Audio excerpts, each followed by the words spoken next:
This is it. You've landed your first public speaking engagement. You've prepared and rehearsed. You are all ready to give your best presentation ever. As you begin, you have exactly 3 minutes of your presentation to grab the audience attention and build rapport to ensure they buy into what you have to say. In the first 3 minutes of your presentations, your audience is sizing you up. They are deciding whether they like you and whether you are worth listening to. If you lose your audience in the first 3 minutes, you will be playing catch up for the rest of the presentation. Hey! I hope that I'm not losing you. Am I? Thank you. Let's continue. Why is the first 3 minutes of your public speaking engagement the most important period of your presentation? This is the time where the attention of the audience is naturally high and focused. This is where the audience decides to hear you out or not. First impression counts and you have only one chance at it. In this crucial period, you need to build rapport with your audience. Rapport is a prerequisite for effective communication. Before presenting any material, you must build rapport with your audience. When people are like each other, they like each other. When you have enough rapport with your audience, they will feel acknowledged and engage with you in your presentation. You can build rapport with your audience by 1. Using the words they use. Use their jargons and preferred terms. 2. Use the same tonality and say it like they do. And 3. Use the same gestures and postures. People create bonds with each other by finding shared experiences. Tell a story to your audience which relays to them that you are exactly like them. Meet as many of your audience before the presentation and build rapport with them individually. That was a bonus tip for you. Hope you will buy me a drink later. Never mind, just kidding. Right from the start, let your audience define their own expectation and do your best to meet those expectations. Experiment with different types of openers to see which builds more rapport for you and with your audience. Be flexible, use as many different openers and evaluate your results. The openers which build more rapport with your audience for you will be the best ones. The types of openers that you can look into are 1. Current events. 2. Humorous. 3. Pictorial. 4. Anecdotal. 5. Pertinent quote. 6. Real-world situation. 7.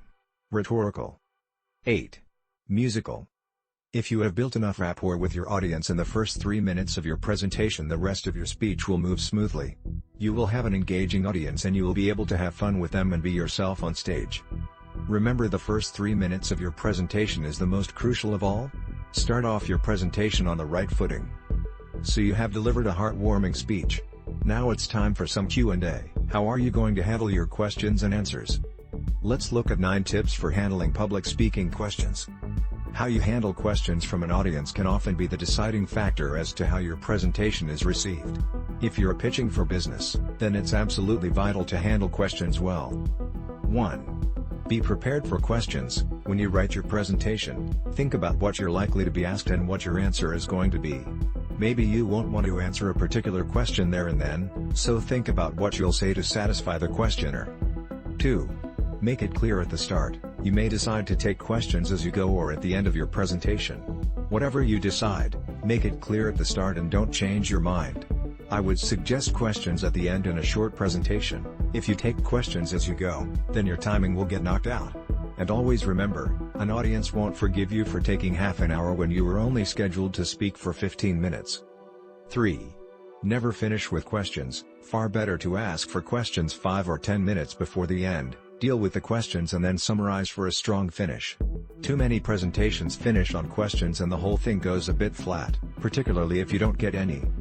4. Listen. When asked a question, listen and look like you're listening. It may be something you've heard a million times before. Treat the questioner with respect and don't trivialize their point. 5. Thank the questioner. It's only polite, it shows respect and it gives you a bit more time to consider your answer. 6. Repeat the essence of the question. Some people may not have heard the question, so your answer may not make any sense to them. It can also be irritating for them not to hear the question. Again, it gives you more time to think of the answer and it makes you look so clever and in control. 7. Answer to everyone. Don't fall into the trap of only answering the questioner.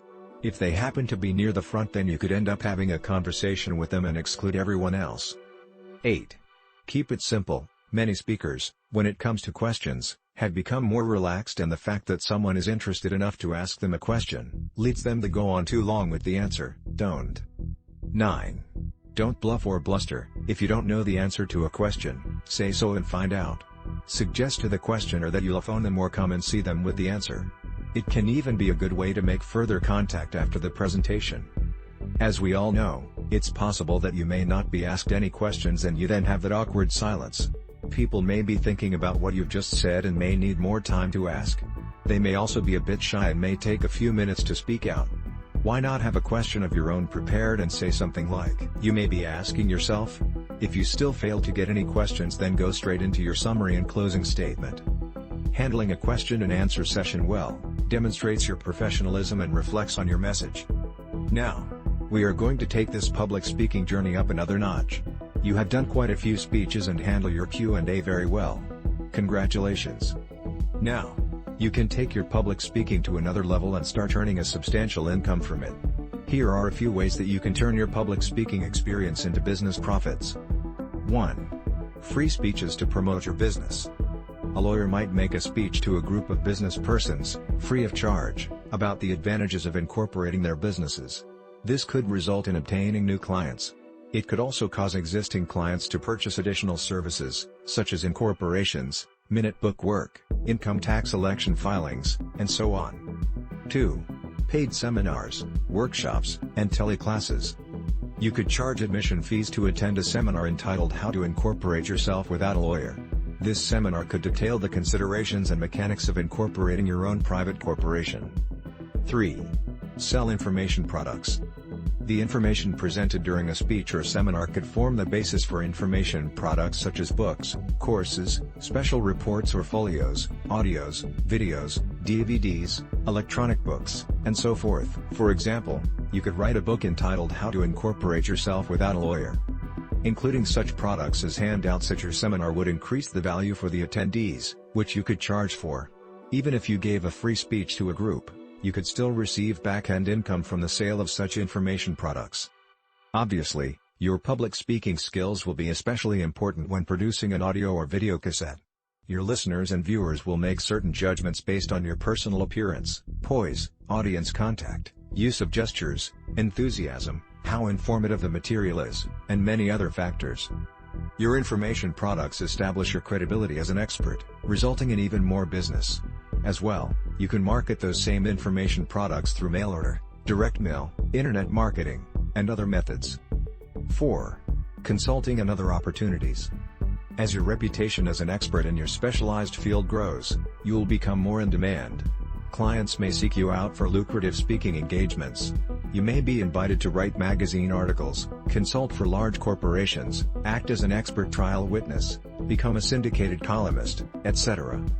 Therefore, whether you are a novice or an experienced public speaker, it pays to increase and utilize your public speaking skills. Wow!